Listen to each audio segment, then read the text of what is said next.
Assalamualaikum warahmatullahi wabarakatuh. Perkenalkan, nama saya Yanisa Putri. Saya dari Prodi Manajemen Haji dan Umroh semester 2 dengan NIM 3622005. Pada kesempatan kali ini saya akan menjelaskan sebuah materi yang mana dari mata kuliah Ekonomi Islam dengan dosen pengampu Bapak Zuhardi MA. Baiklah, pada kesempatan kali ini saya akan membahas tentang perbedaan antara sistem ekonomi Islam dengan sistem ekonomi kapitalis dan sosialis. Pertama itu sistem ekonomi Islam.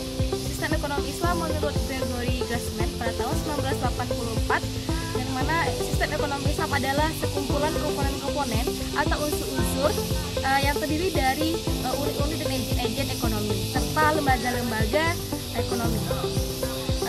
Mereka tidak hanya saling berhubungan atau berinteraksi, mereka juga saling menopang dan saling memengaruhi.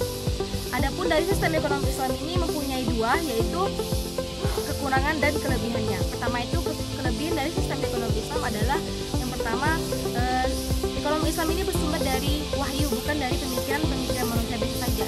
Yang kedua yaitu segala peraturan sesuai dengan fitrahnya, bukan sesuai dengan hawa nafsu saja. Yang ketiga yaitu ekonomi Islam ini juga bertujuan untuk menggapai kebahagiaan dunia dan akhirat. Jadi mereka tidak hanya menginginkan kebahagiaan mereka di dunia saja, tetapi mereka juga memikirkan kebahagiaan mereka di akhirat nanti.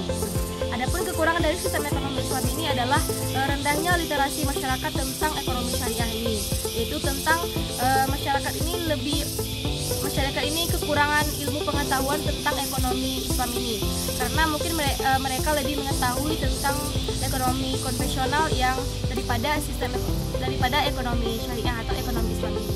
Selanjutnya yang kedua yaitu tentang sistem ekonomi kapitalis. Sistem ekonomi kapitalis adalah sistem yang menyerahkan kebebasan kendali ekonomi mereka terhadap pelaku atau pihak swasta. Jadi untuk mendapatkan keuntungan, jadi mereka itu menyerahkan segala kebebasan, keadilan kendali ekonomi mereka itu terhadap pelaku atau pihak swasta agar mereka mendapatkan keuntungan darinya. Yang dimaksud dari pihak swasta ini adalah seperti masyarakat, perusahaan atau perorangan. Jadi arti dari kapitalis ini sendiri adalah suatu pihak swasta yang memiliki modal yang banyak atau modal yang besar.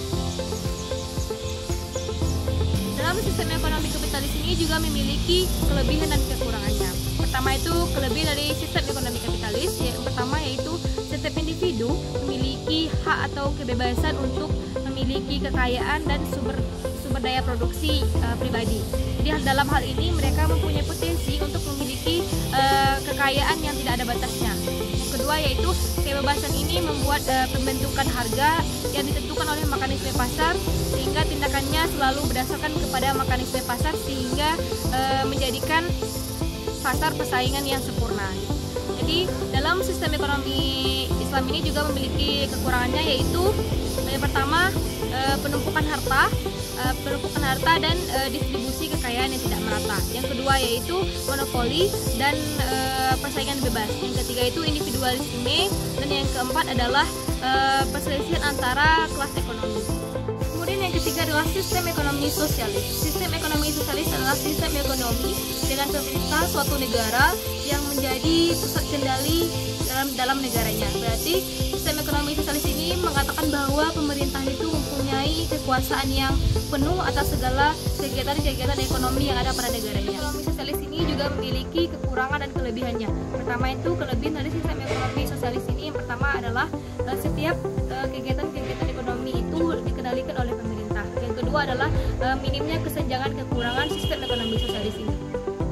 Selanjutnya adalah kekurangannya, yaitu pertama adalah sulitnya tawar-menawar bagi setiap individu. Yang kedua adalah kurangnya kepedulian terhadap pendidikan moral terhadap individu. Nah, penyampaian materi dari saya yaitu mengenai tentang sistem ekonomi Islam dan sistem ekonomi kapitalis dan sosialis. Mudah-mudahan teman-teman bisa memahami dengan apa yang saya sampaikan tadi. Baiklah, saya akhiri dengan wassalamualaikum